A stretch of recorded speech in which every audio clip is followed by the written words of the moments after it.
আজকে আমি ক্লাস 5-এর পৃষ্ঠা নাম্বার 76-এর পরবর্তী যে অঙ্কগুলো ছিল, অর্থাৎ আমরা আগের ক্লাসে 1 থেকে 5 পর্যন্ত করেছি।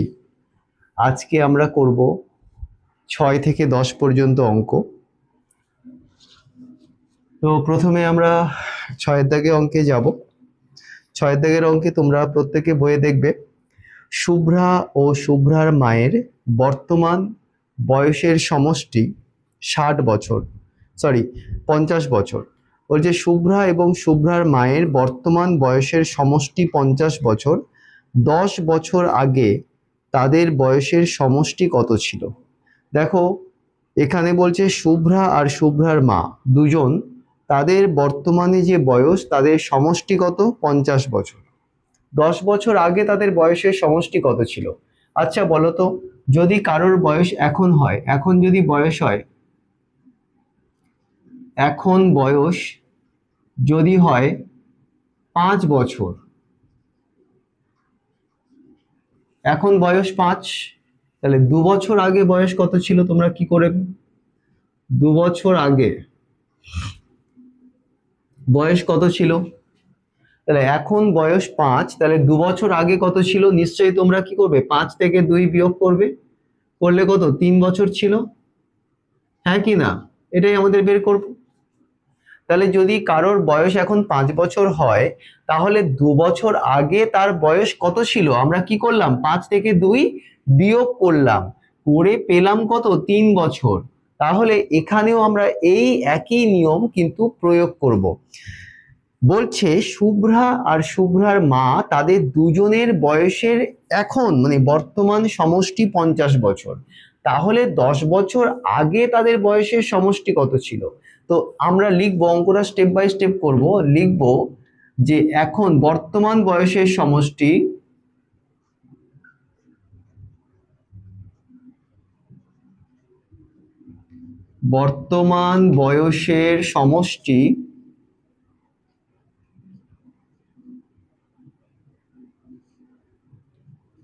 সমান বলে দিচ্ছে কত? বইয়ে বলেছে 50 বছর।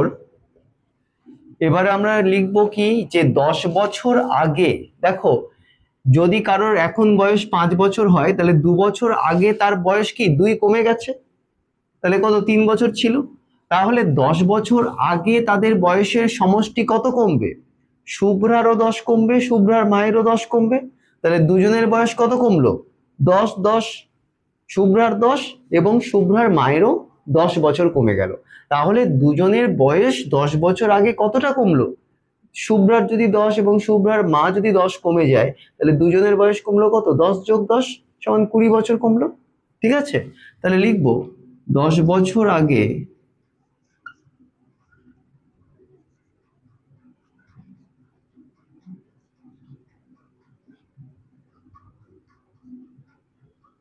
দুজনের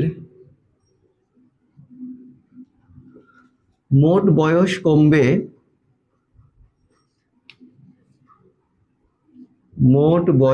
কমবে, সমান কত বলতো? শুভ্রারও 10 বছর কমবে, শুভ্রার মায়েরও 10 বছর কমবে। তাহলে লিখবো বছর সমান কত বছর কমলো? 20 বছর কমলো। তাহলে দেখো, 10 বছর আগে দুজনের মোট বয়স কত কমবে? শুভ্রারও 10 কমবে, শুভ্রার মায়েরও 10 কমবে। তাহলে কতটা কমলো? 20 বছর কমলো। তাহলে তাদের দুজনের এখন বয়সের সমষ্টি কত? বইয়ে বলে দিয়েছে 50। তাহলে জানতে চাইছে যে 10 বছর আগে তাদের বয়সের সমষ্টি কত ছিল। তাহলে এখন বয়স থেকে যে 10 বছর আগে যতটা বয়স কমছে, সেটা কি করে দেব? আমরা বিয়োগ করে দেব। বিয়োগ করে দিলেই আমরা বিয়োগফল যেটা পাবো, সেটাই কি তাদের 10 বছর আগে তাদের বয়সের সমষ্টি। বোঝা গেল? তাহলে লিখবো যে 10 বছর আগে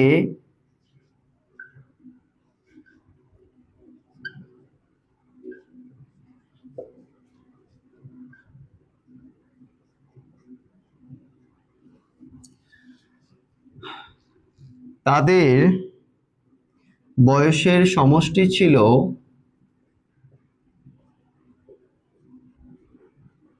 তাদের বয়সের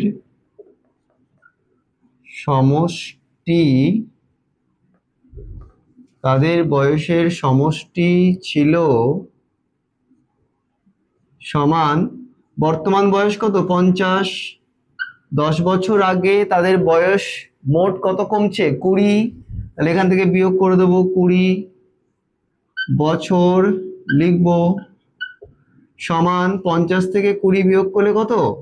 30 বছর।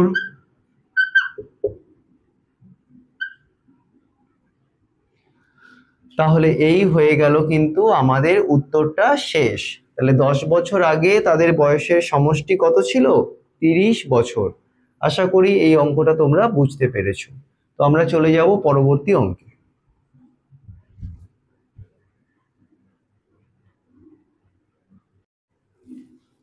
তো আমি এবারে চলে এসেছি 7 দাগের অঙ্কে। 7 দাগের অঙ্কতে তোমাদের বলে দিয়েছে যে এক ব্যক্তির 60,000 টাকা ছিল। কতগুলো টাকা ছিল দেখো, বলে দিয়েছে 60,000 টাকা। তিনি 2,500 টাকা স্ত্রীকে দিয়েছেন ও 10,500 টাকা পুত্রকে দিলেন। বাকি টাকা তিনি দান করলেন। জানতে চাইছে তিনি কত টাকা দান করলেন। দেখো, মোট টাকাটা তোমাদের অঙ্কে কিন্তু বলে দিয়েছে 60,000 টাকা। সেখান থেকে তিনি স্ত্রী এবং পুত্রকে কতটা করে টাকা দিয়েছে সেটাও কিন্তু বলে দিয়েছে তোমাদের অঙ্কে। স্ত্রীকে দিয়েছেন 2,500 টাকা এবং পুত্রকে দিয়েছেন 10,500 টাকা। দেওয়ার পরে যে টাকাটা পড়ে আছে সেটা তিনি দান করে দিয়েছেন। তো জানতে চাইছে তিনি কত টাকা দান করলেন। দেখো, অঙ্কটা তো ভীষণই সাধারণ একটা অঙ্ক, যে তোমরা কি লিখবে? প্রথমে লিখবে মোট টাকা। ঠিক আছে, তাহলে এখানে মোট টাকা কত? 60,000 টাকা। তাহলে আমরা লিখব যে মোট টাকা।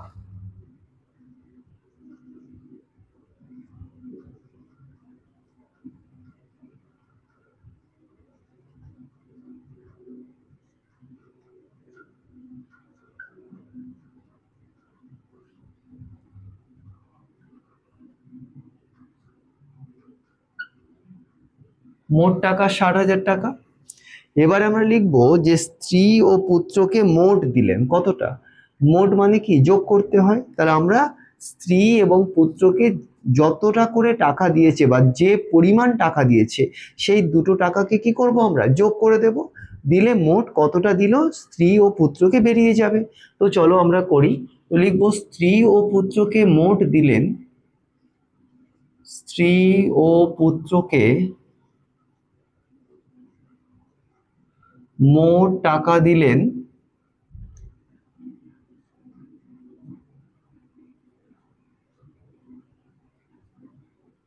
তো তোমরাই বলো, অঙ্কের মধ্যে বলে দিয়েছে 10,500 টাকা পুত্রকে দিলেন। তাহলে আমরা উপরে লিখি 10,500 টাকা এটা পুত্রকে দিলেন, আর বলেছে 2,500 টাকা স্ত্রীকে দিলেন। তাহলে যোগ করব, লিখব 2,500 টাকা।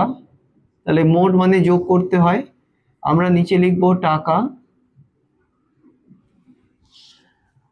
এবার আমরা যোগটা করে ফেলবো। দেখো, 0 0 যোগ করলে কত হয়? 0 0 0 যোগ করলে 0, 5 আর 5 যোগ করলে 10-এর 0, হাতে থাকলে 1, 2 আর 1 হচ্ছে 3, আর 1 বসে গেল। কত বলো তো? 13,000 টাকা। তাহলে স্ত্রী ও পুত্রকে মোট কত দিলেন? 13,000 টাকা।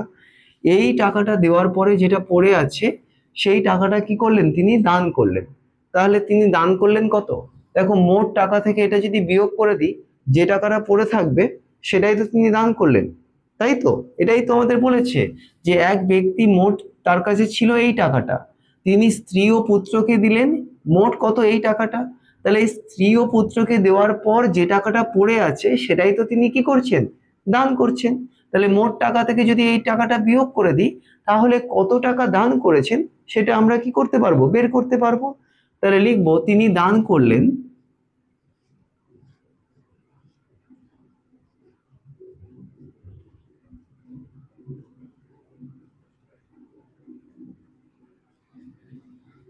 মোট টাকা। দেখো, বলে দিয়েছে 60,000 টাকা।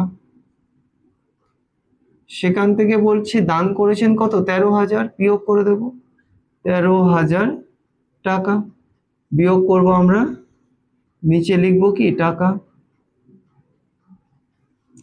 দেখো বিয়োগটা করব, শূন্য শূন্য বিয়োগ করলে শূন্য, শূন্য শূন্য বিয়োগ করলে শূন্য, শূন্য শূন্য বিয়োগ করলে শূন্য, তিনের পরে শূন্য মানে কত ধরতে হয়, 10, তিনের পরে 10 কত ঘর বলো তো, 7 ঘর, হাতে থাকে কত 1, নিচের সংখ্যার সাথে যোগ হবে, 1 1 2, 2 এর পরে 6 কত ঘর, 2 এর পরে 6 হচ্ছে 4 ঘর, তাহলে 47,000 টাকা। তাহলে তিনি কত টাকা দান করলেন, 47,000 টাকা। তাহলে লিখবো তিনি 47,000 টাকা দান করলেন।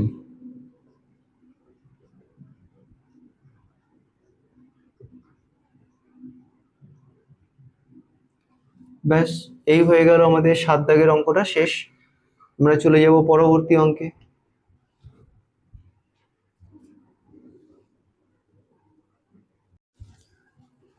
তো দেখো আমি 8 দাগের অঙ্কে তোমাদের চলে এসেছি। 8 দাগের অঙ্কে বলে দিয়েছে যে, বলছে 1 এবং 10-এর মধ্যবর্তী মৌলিক সংখ্যাগুলির যোগফল নির্ণয় করি। দেখো তোমাদের 8 দাগের অঙ্কে বলেছে 1 এবং 10-এর মধ্যবর্তী মৌলিক সংখ্যাগুলির যোগফল নির্ণয় করি। তাহলে প্রথমে তোমাদের জানতে হবে যে মৌলিক সংখ্যা বলতে আমরা কি বুঝি।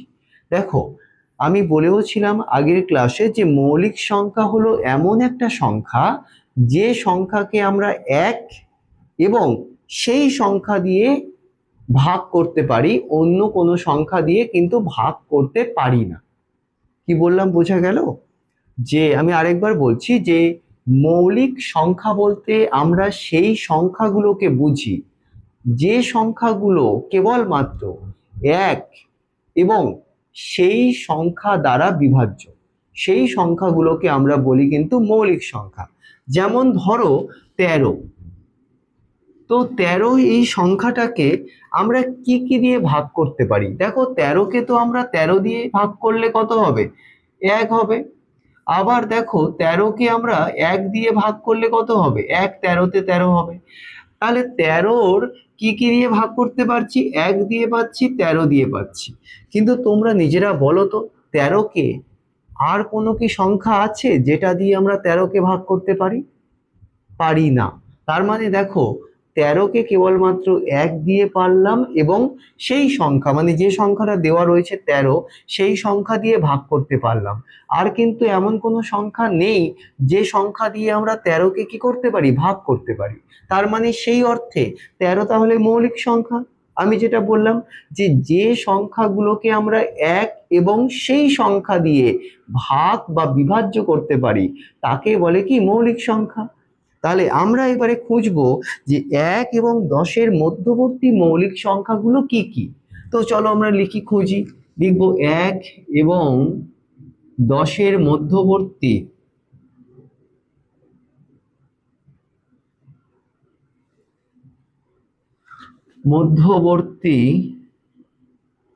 মৌলিক সংখ্যাগুলি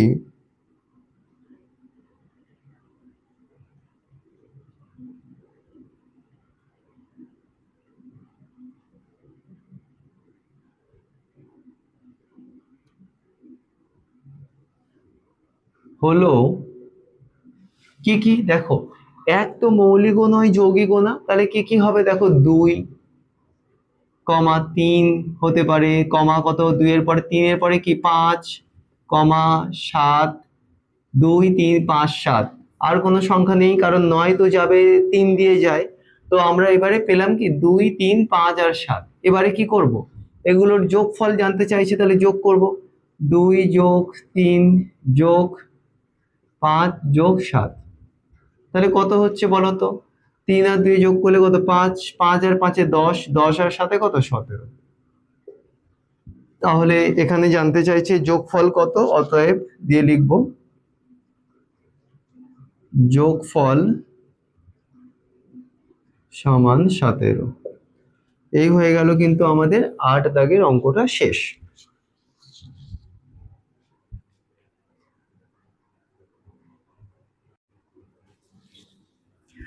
তো দেখো, আমি তোমাদের 9 দাগের অঙ্কে চলে এসেছি। 9 দাগের অঙ্কে বলে দিয়েছে যে একটি শ্রেণীর 42 জন শিশুর গড় বয়স 11 বছর। কতজন শিশু তোমাদের বইয়ে বলে দিয়েছে? 42 জন শিশু, তাদের গড় বয়স কত? 11 বছর। তাহলে তাদের বয়সের সমষ্টি কত? তার মানে জানতে চাইছে যে একটা শ্রেণীতে 42 জন শিশু রয়েছে, তাদের গড়ে বয়স কত? 11 বছর। তাহলে জানতে চাইছে তাহলে তাদের বয়সের সমষ্টি কত। দেখো, সমষ্টি মানে তো যোগ, কিন্তু যদি 42 জন শিশুর গড় বয়সকে যদি 42 বার লিখে যোগ করি, মানে তাহলে অনেকটা বড় হয়ে যাবে। তাহলে এখানে কি করব? দেখো, মোট শিশুর সংখ্যা 42 আর তাদের গড় বয়স কত? 11 বছর। তাহলে মোট বয়স কত? অনেকটা বেশি হবে। তাহলে অনেকটা বেশি হলে কি করব? আমরা গুণ করে দেব। তাহলে কি করব? আমরা গুণ করে দেব। তাহলে 42কে কি দিয়ে গুণ করব? 11 দিয়ে গুণ করব। যেটা গুণফল বেরোবে তাহলে সেটাই হচ্ছে অত বছর হচ্ছে তাদের বয়সের সমষ্টি হবে। বোঝা গেল অঙ্কটা? তো চলো আমরা গুণটা করি। লিখব 42 11। দেখো, গুণ করলে 1 দিয়ে নিয়ে গেলে 1 2 2, 1 4 কত? 4। আবার 1 2 2, 1 4 কত? 4। 2 4 আর 2 যোগ করলে 6, 4, 462 বছর। তাহলে লিখবো, আমরা পেয়ে গেলাম যে তাদের বয়সের সমষ্টি 462 বছর। অতএব দিয়ে লিখবো তাদের বয়সের সমষ্টি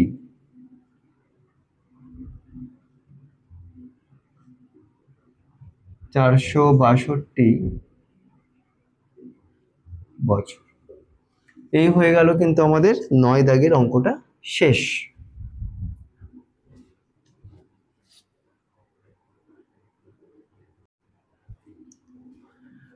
তো আমি তোমাদের আজকের ক্লাসের একদম শেষ অঙ্কে চলে এসেছি।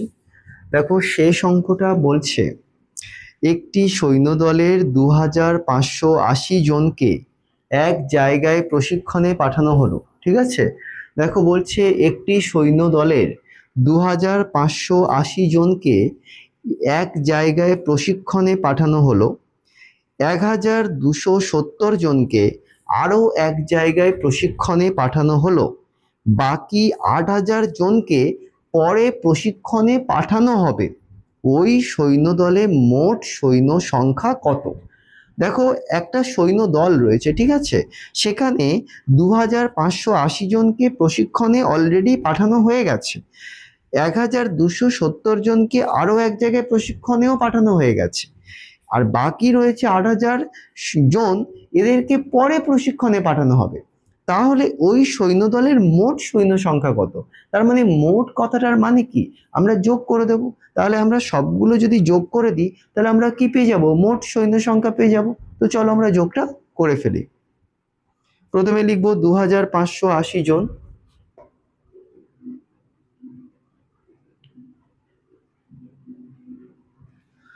তারপরে লিখব 1270 জন, তারপরে লিখব 8000 জন। তো যোগ করব, আমরা জন লিখব, জনের সোজাই জন লিখব। দেখো, 0 0 0 যোগ করলে কত হয়? 0। 7 আর 8 যোগ করলে কত হয় বলো তো? 7 সাথে 14, 1 15 5, হাতে থাকে 1, 2 1 3, 5 আর 3 হয় 8, 8 1 9, 9 আর 2 কত? 10 11। তাহলে দেখো 11850 জন। ঠিক আছে, তাহলে আমরা লিখব ওই সৈন্য দলে মোট সৈন্য সংখ্যা। অতএব লিখব ওই সৈন্য দলে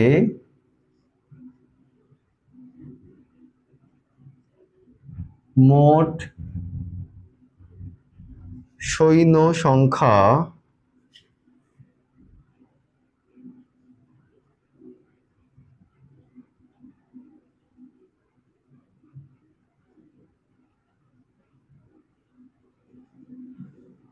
11850 জন। তাহলে এই হয়ে গেল কিন্তু আমাদের 10 দাগের অঙ্কটা শেষ, অর্থাৎ আজকের মতো আমাদের ক্লাস কিন্তু শেষ। আর সবশেষে একটাই কথা বলার যে তোমরা যারা এই ক্লাসটা দেখছো, যদি তোমাদের এই অঙ্কগুলো বা এই ক্লাসে যত যা যা অঙ্ক করাচ্ছি, ক্লাস 5 এবং 6 দুটো ক্লাস মিলিয়ে আমি করাচ্ছি, যদি যে যারা ক্লাস 5-এ পড়ছো বা যারা ক্লাস 6-এ পড়ছো, তোমাদের যদি এই অঙ্কগুলো ভালো লেগে থাকে বা তোমরা বুঝতে পেরে থাকো, তাহলে এই চ্যানেলটাকে সাবস্ক্রাইব করো আর পাশে বেল আইকনটাকে প্রেস করে দিও। এবং যদি তোমাদের কোনো কিছু জানার থাকে তাহলে তোমরা কমেন্ট সেকশন আছে, কমেন্ট সেকশনে কমেন্ট করো, আমি তোমাদের কমেন্টের রিপ্লাই করে দেব। এবং তোমরা যদি আরো কিছু জানতে চাও সেটাও আমাকে জানিও, ঠিক আছে? আশা করব আজকের এই পর্যন্ত তোমাদের বেশিরভাগ স্কুলের কিন্তু পরীক্ষা হয়, আমি কিন্তু করিয়ে দিলাম ম্যাক্সিমাম যে অঙ্কগুলো সেগুলো করালাম। এরপরে আমি প্রশ্ন বিচিত্রা থেকে কিছু স্কুল বেছে বেছে আমি সেগুলো করাতে থাকবো। আর যারা চ্যানেলটাকে প্রথম দেখছো বা যারা আগে থেকে দেখছো, তোমরা তাড়াতাড়ি চ্যানেলটাকে সাবস্ক্রাইব করো, তাহলে সেই অঙ্কগুলো কিন্তু তোমরা দেখতে পারবে।